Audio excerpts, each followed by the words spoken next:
Hey, Chad here with Concrete Floor Supply. What we're getting ready to do is we're getting ready to do a mock-up or a test area. And what we're using is our water-based clear system, which involves Super Prime and our urethane matte in this particular instance. We also have urethane and gloss. So it's a two-coat system, Super Prime first, and then this product second. So it's a base coat, top coat situation. I have mixed the Super Prime 1-to-1. You always want to drill mix it. This is a test area. I would use a brand new drill without anything on it. This is a test area, so we're going to kind of get by. Okay, so this is a 2-minute mix. In smaller mass, you could probably do a little bit less, but for good practices, you should mix this A and B together for 2 minutes. The Super Prime, which I'm mixing now, is a 1-to-1 ratio. Okay, so you mix it 1-to-1. If you put in 20 ounces of A, you put in 20 ounces of B, and you mix it for 2 minutes. So we're going to pause and mix this, and then we'll get right back to you to roll it on. All right, so we're done mixing. One thing, set up a mix station to where you have cardboard or something down there, you're not dripping all over. And again, this is a small little mock-up area that we're doing. So we're using just a 3-inch roller cover. 3/8 snap was what we like for this.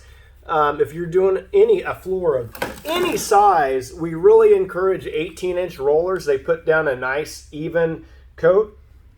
And you'll actually see when I do this, it's harder to get an even coat when you have smaller roller covers. So use 18s all you can. And I might get frustrated and flip over to a 9 here in just a second. So the Super Prime, you're just going to dip and roll it out of a pan. I say it goes down like vitamin D milk. And it's white and it dries clear. And it dries clear fairly quickly. So when you put it on, you just want to lay it out and then get it even. And it is so hard. The smaller the width roller cover, the harder it is to get even. That's why I say use 18s, because an 18-inch roller cover you get even pressure, as opposed to this L bracket. You have another bracket here and it lays it down even. So it's important to lay it down dead even without what I call railroad tracks. And if you can see, I'm putting railroad tracks in the floor right now. So, and you want to avoid massive pools of product. So I'm kind of going back real quick, like getting these out. You don't want to play with it too much. Again, if you use a good roller cover, it's going to roll out nicer. In fact, I'm going to see real quick. I might slip on a 9 and just show people the difference. Do we have a 9 laying around here? Yeah, I'm gonna pause the video real quick. Yeah. So we switched to the 9-inch roller cover. He's just pouring it on the floor so he can load his roller, because we don't have a 9-inch pan with us right now. Yeah, remember, this is just a test area, or a mock-up for either you or maybe your client to show them, what the final product's gonna look like.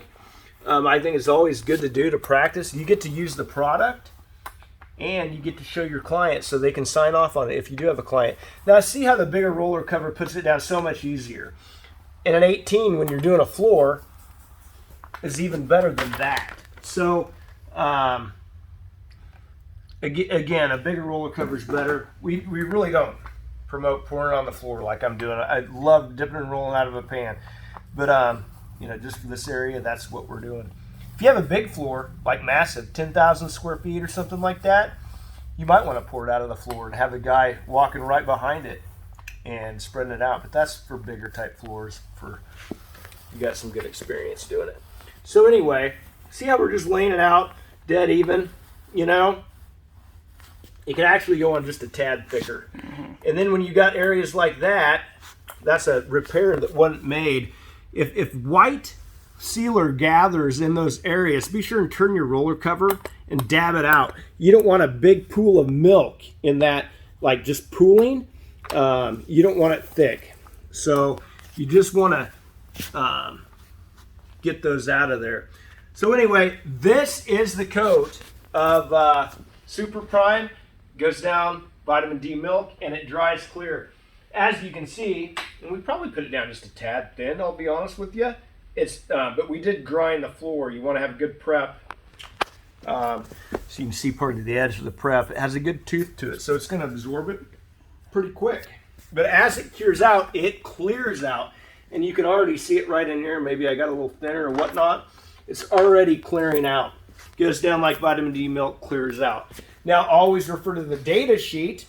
But before you move on to your next step of either the urethane matte or urethane gloss, you're going to want to wait 4 to 12 hours for this product to cure out before you can go over it with another product. And that's on that data sheet. It says cure time 4 to 12 hours before recoat. That means wait 4 to 12 hours before you recoat it with something like this.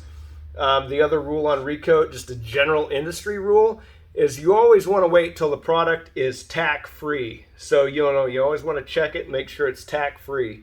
The other thing I see too, make sure you have your heating and air conditioning on depending on the time of the year.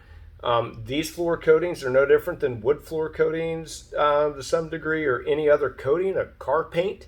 You want to have acclimated temperatures. So don't cut off the AC or cut off the heat. Keep it a good humidity and a good temperature in the room, and that's going to really help everything cure out too. So hey, we're going to take a break and actually eat lunch, let this cure out, and then we're going to top coat it with the matte urethane here.